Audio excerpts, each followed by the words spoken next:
science, innovation, entrepreneurship.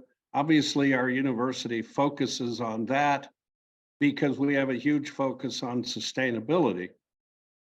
And since we're on the subject of Ukraine, what I've noticed during the time I've been back to Kiev is how much investment coming into Ukraine from multilateral agencies, a lot of funding coming from governments. I think South Korea just pledged, I don't know, 10 or 15 billion dollars. A lot of private companies, and the investment is coming here because Ukraine has established itself in areas of science and in innovation.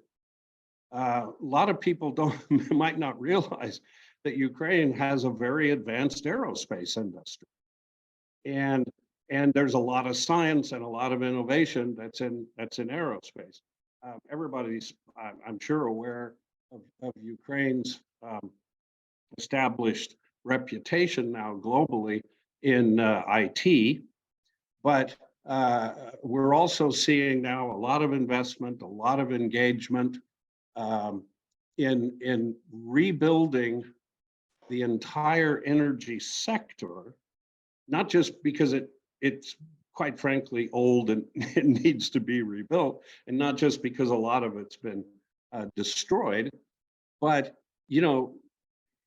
Ukraine's got the science capabilities, they have the innovative capabilities, and Ukraine is perfectly positioned to be a leader in European renewable energy transformation. Like Elaine said, location.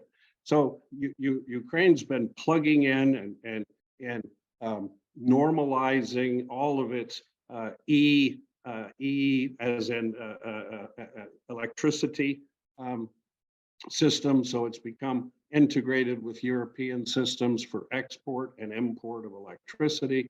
There are plans, very advanced plans, very economical plans, temporarily derailed by the war, to develop a hydrogen industry here, use the hydrogen to develop green steel.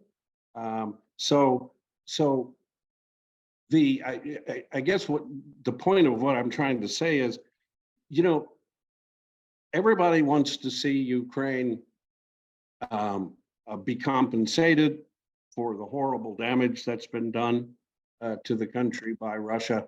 Everybody wants to see Ukraine be a stable, democratic country with a vibrant economy, and that's all true. But the kind of investments that have been pledged, the kind of multilateral and national government funding that's been pledged, that's coming in here now, it's coming here because Ukraine, not out of sympathy, but it's coming here because Ukraine has an economic structure, very broad, very deep, very sophisticated, that can absorb these investments and that can become a leader in aerospace. Well, it's already, but expand its leadership position in aerospace.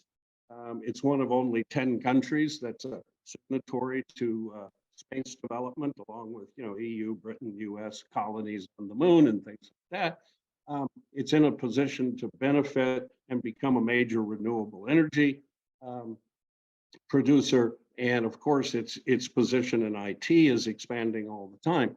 So science and innovation and entrepreneurship, this is what is going to drive Ukraine forward when these hostilities cease.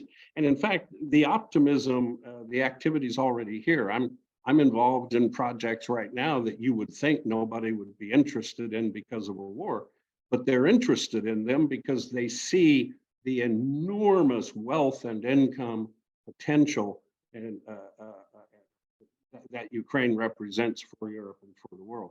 So it's a good day for Ukraine to celebrate science and innovation because it's got a proven record of being a leader in a lot of these areas. So I'll leave it at that.